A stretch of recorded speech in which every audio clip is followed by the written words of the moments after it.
Hi everyone, so today I'm doing the most random video. I have no idea if this is going to be interesting or not, but I thought it's Thursday. I feel like on Thursdays I can upload kind of silly, maybe not so great videos. And I came up with this idea on the train back from Beauty Chat Live. And I just thought, you know, I'm just going to do it. I think it could be quite funny. It's basically disappointing product packaging. And yeah, that sounds really random, but I'm a bit obsessed with packaging. I feel like if I were to be doing any other kind of job, that sort of job would definitely interest me, like coming up with packaging for products. I am a bit of a packaging geek. And there are some products, most of the products here actually are some of my most favourite products, but there's just certain stuff about the packaging that I feel isn't quite right or that kind of annoys me a bit, and I thought it might be fun to go through them and tell you what I would change if I could change anything about the packaging. I also think this video will generate some really funny comments, so I hope you guys leave me a comment down below letting me know which product you find the packaging really irritating and what you would change about it. So let's start with skincare, because I have quite a few, and this is the product that started it all off, because I was chatting to someone at Beauty Chat Live about this and I said, you know what would be really good if it just did this, and Anna was like, yeah, that's a really good idea. It's the Askia Renascence cleansing gel. Love this, one of my favourite cleansers, but the packaging, because it's white, you can't see when you're about to finish, and literally you'll have your last pump and then you're out. And if you haven't got a backup, which most people don't have backups, only us crazy beauty obsessed people do, that's really annoying to not kind of be prepared for when you're going to finish a product, especially if it's something like a cleanser that you use every day. But the white packaging does look really chic and smart, so I thought a good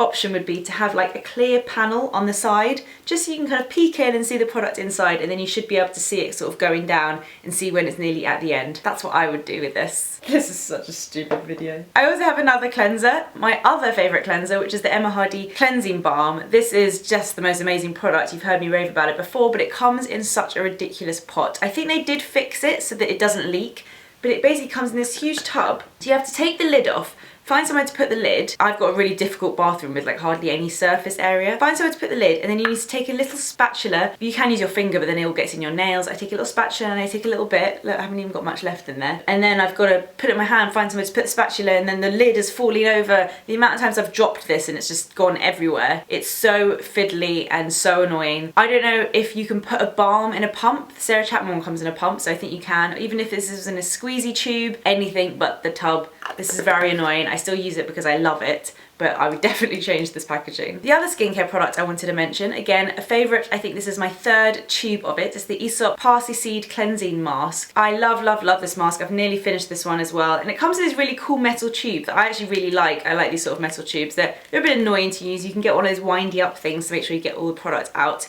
What I don't like about the packaging is the lid is so small that you can't stand it up like that because it always falls over. So you have to kind of find somewhere to lie it down. I've got like 3 shelves in my bathroom, so everything kind of sits on a shelf, and this is just really hard to store. I never know whether to lie it down or put it like that. So what I would do is just make the lid bigger, you know, so it fills the whole space, because if it's like a big chunky lid, then you can just put it like that and it would look great on the shelf. This just doesn't balance right, and it infuriates me. It's always falling over and knocking things off my shelf. That's what I would do, Esop. Okay, let's move on from skincare now. I have something from nails. Seche Vite is my all-time favourite top coat. It's so great, quick drying, amazing, but I can never quite finish it, and I spend my whole time kind of tilting it to try and get the last bit of product out. The brush just doesn't reach the bottom. You can see there's quite a big gap. So I thought it might be a cool idea to put a little kind of extender on the lid. So let me show you what I kind of mean. On the side of the brush there would be like a little tab, and you can push it down and the brush extends. I think that would be really cool, just for when you get right to the bottom.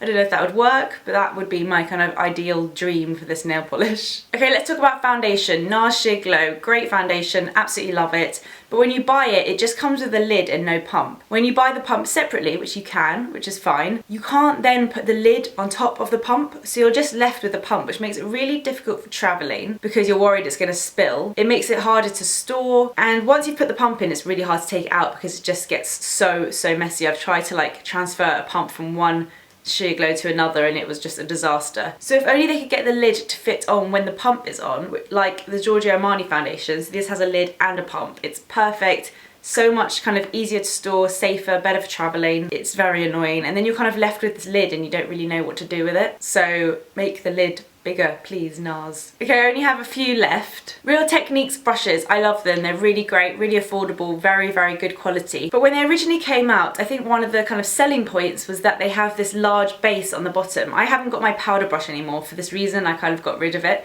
But the powder brush especially has a much wider base. And that's so that the brushes can stand up by themselves. I don't know about you guys, but I don't stand my brushes up by themselves, mainly because no other brushes would do that, and I just put them in pots. I don't know anyone that kind of stands their brush up on a table, which is fine, but because the bottom's so wide, it does make it harder to kind of store them in pots, and they take up so much space. The powder brush especially, or was it the bronzer brush, that was just impossible to put in a pot, and it kind of just made it difficult for me to know where to store it. So personally, I would scrap the whole kind of big base thing and just keep the handles quite narrow. That's what I really like in a makeup brush. Apart from that, I love these brushes. Okay, another NARS product, the matte lip pencils. These are so great, matte, long lasting, amazing colour range, but I wish they were wind up from the bottom because you need a sharpener to sharpen these, and you need a special big size sharpener. You can buy them from NARS. You can buy sharpeners that have a big one and a small one, but I just forever losing my sharpeners. It's so annoying to have to take one. When you take these away with you, you have to take a sharpener as well. I just feel like if this little colour bit at the bottom, which I always think, oh, maybe it does wind up because it kind of looks like it's going to move, but it doesn't. If this just turned and you could wind up the product, it would make such a difference. I don't know if it's possible because these are kind of like a pencil form. They're not like chubby sticks, but if it was at all possible, I think it would make these products like perfect. Okay, and my final thing is probably my all-time favourite makeup product. It's the Naked palette by Urban Decay. I love this. I like Naked One the best out of all three, but the packaging is terrible. It's like this kind of velvety felt material, which means it gets so grubby and dirty, and it opens really easily. It just feels so cheap. It has a slight magnetic close, but not much, and it's just so flimsy and so dirty. The Naked 2 and 3 both come in tins, which I'm not sure if I love that, but I feel like one day they're gonna have to update this to match the others because it's just kind of so outdated and just not, it just felt and makeup don't go well together. So that was probably the most random video I've ever filmed, and I hope you didn't find it too kind of negative. These are all like ultimate favourite products for me. It's just kind of little things I'd love to change about the packaging, and I thought you guys